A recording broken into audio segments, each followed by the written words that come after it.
কি বন্ধুরা, এই চকলেট দেখে ভাবছেন কিসের? নমস্কার বন্ধুরা, আজকে আমের একটি নতুন রেসিপি নিয়ে চলে এসেছি। সেই চকলেটটি আম দিয়েই তৈরি করব। তাহলে একটি আম নিয়েছি, সেটিকে ছিলে নেব ভালো করে। তার সঙ্গে কেটে নেব লম্বা লম্বা করে, ছোট ছোট পিস করে।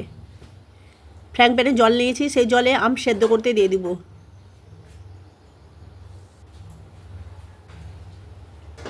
আমটা সেদ্ধ হয়েছে কিনা লক্ষ্য রাখতে হবে। আমটা সেদ্ধ হয়ে গেছে, এবার ছাঁকনি দিয়ে ছেঁকে নেব।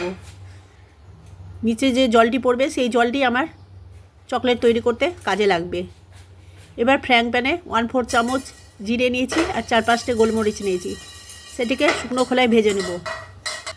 এতে চকলেটের টেস্টটা আরও বেড়ে যাবে। জিরে গোলমরিচ ভাজা হয়ে গেছে, সেটিকে হামালদিস্তাতে গুঁড়ো করে নেব।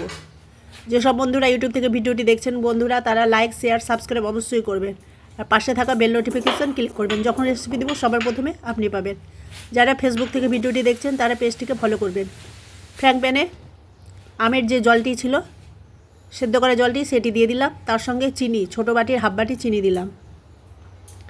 এটি একটি আমের পরিমাপে তৈরি করেছি। আপনারা যদি বেশি করতে চান তাহলে সব কিছুর পরিমাণটা বেড়ে যাবে।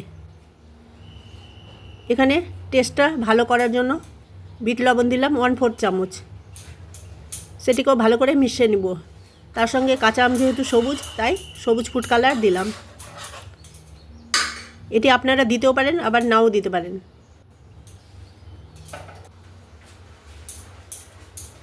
এবার অনবরত জাল দিব আমের মিশ্রণটাকে। তার সঙ্গে যে জিরে গোলমরিচ গুঁড়ো করেছিলাম সেটি দিয়ে দিলাম।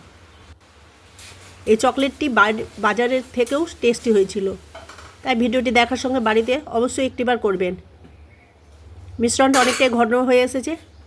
এবার একটি বাটিতে জল নিয়ে তার মধ্যে 1 ড্রপ দিয়ে দেখব জিনিসটা গোল হচ্ছে কি না। তাতেই বোঝা যাবে যে চকলেট শেপ নিয়ে নেবে। এবার মিশ্রণটাকে নামিয়ে ঠান্ডা করে সিলিকন মোল্ডে দিয়ে দিব। কিছুক্ষণ রাখতে হবে জমার জন্য। আমার কাঁচা আমের চকলেট তৈরি হয়ে গেছে। দেখুন কি সুন্দর হয়েছে, বাজারের থেকেও সুন্দর, তার সঙ্গে টেস্টি হয়েছে। আমি একটি চকলেট উপর থেকে ছেড়ে দেখালাম। ভিডিওটি দেখা